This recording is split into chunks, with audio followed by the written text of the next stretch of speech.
आरजीकर मामले के लिए सीबीआई की जांच लगातार जारी है, लेकिन अभी तक मामले की तह तक पहुंच पाना काफी दूर है। आपको बता दें कि एक के बाद एक कई लोगों पर शिकंजा जरूर कस रही है सीबीआई, लेकिन अभी तक सुराग कुछ हाथ नहीं लग पा रहा है। समझ ही नहीं आ रहा है कि आखिर इस हत्या की गुत्थी कब तक सुलझ पाएगी। और इसी बीच आपको बता दें कि तृणमूल कांग्रेस के विधायक निर्मल घोष भी सीबीआई की रडार पर है, क्योंकि उनका मानना है कि शायद कहीं न कहीं इस विधायक का भी कनेक्शन इस मामले से जुड़ा हो सकता है। यही वजह है कि बीते कल निर्मल घोष को बुलाया गया था पूछताछ के लिए। करीब 7 घंटे तक पूछताछ हुई और पूछताछ के बाद जब विधायक निर्मल घोष बाहर निकले तो पत्रकारों से मुखातिब हुए। उन्होंने क्या कुछ कहा, ये आपको सुनाते हैं। आरजीकर मेडिकल कॉलेज और अस्पताल में जूनियर डॉक्टर के साथ दुष्कर्म व हत्या मामले में केंद्रीय जांच ब्यूरो यानी सीबीआई के रडार पर सत्तारूढ़ तृणमूल कांग्रेस के विधायक निर्मल घोष और अस्पताल के फॉरेंसिक विभाग के डॉक्टर प्रोफेसर अपूर्व विश्वास भी है। जांच एजेंसी ने सोमवार को दोनों को अपने सॉल्ट लेक स्थित दफ्तर में तलब किया था और करीब 7 घंटे तक पूछताछ की। तो वहीं इस पूछताछ के बाद जब विधायक निर्मल घोष बाहर निकले तो पत्रकारों से मुखातिब हुए। उन्होंने क्या कुछ पत्रकारों को संबोधित करते हुए इस मुद्दे को लेकर और इस पूछताछ को लेकर कहा, आइए आपको सुनाते हैं।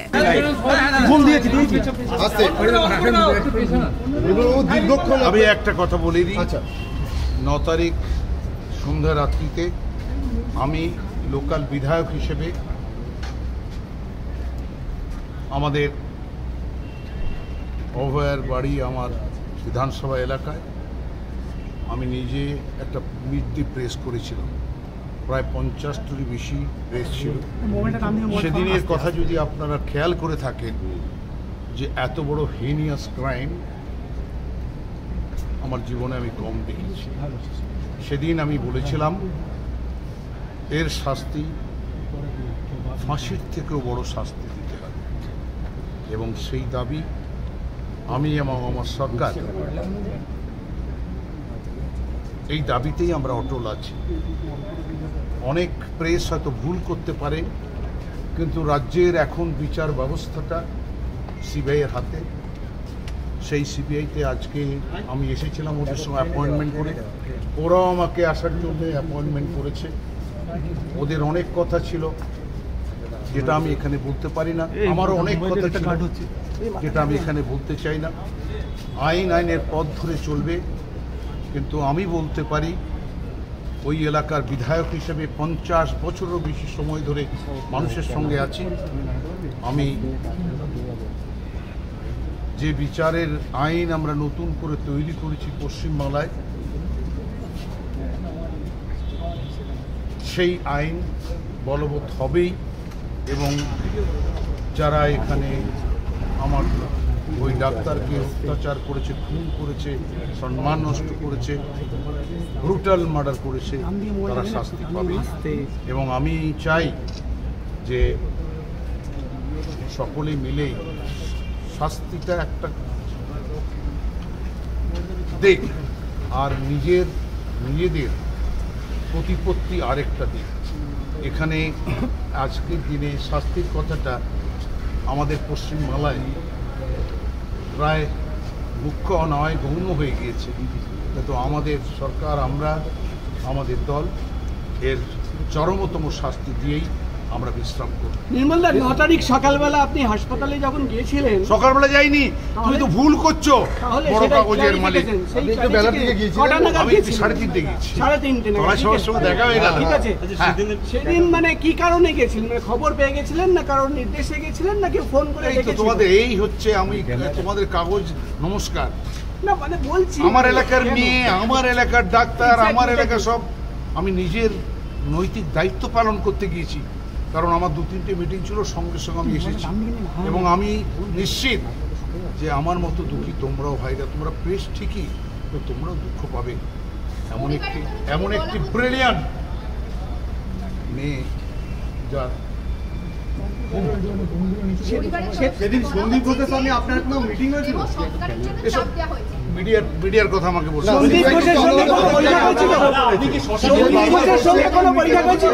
তোমাকে তো বলে দিলাম কোথায় গেছি, জবাব নয়। আমি বললাম আমাদের এটা তোমার সাবজেক্ট তো নয়।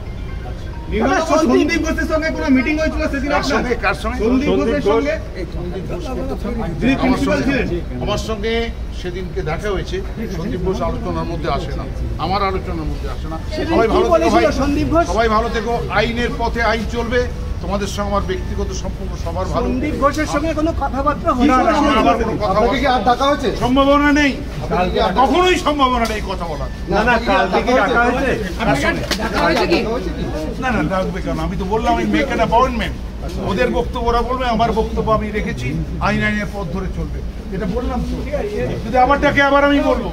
এবং আই ওয়ান্ট জাস্টিস, ওটা মুখে নয়। আমার পদোন্নতি চাই, জাস্টিস চাই নয়। আমি কার্যত I am here still my life to give punishment to these criminals. বলছেন যে রক্তগঙ্গা বইয়ে দিবে বলেছিল একজন, তিনি নাকি প্রাক্তন কাউন্সিলর। ভাই ভালো থেকো তোমরা। এই ব্যাপারটা নিয়ে আপনি সিবিআই অফিস তুমি মনে রেখো। আমি তো বলছি তোমরা এসো না, আমি সব কথা বলবো, বাট এটা আইনের পথ ধরে চলবে। We want justice. Thank you.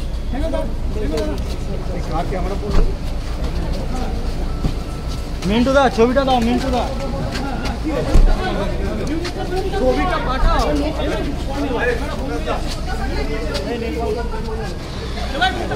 বেরিয়ে পড়।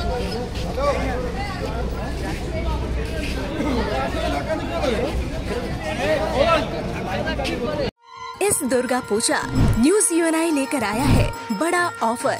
अब आप चला सकते हैं अपना ऐड, वो भी बिल्कुल free. Jio TV, play on, E Baba, YouTube, Facebook, अब आप चला सकते हैं ऐड 1 महीने के साथ 1 महीना, वो भी बिल्कुल फ्री। तो अब देर किस बात की? ऐड के लिए सीधे संपर्क करें हमारे मेल, फेसबुक, यूट्यूब कमेंट पर या फिर सीधे हमारे वेबसाइट पर और पाए ये बड़ा ऑफर।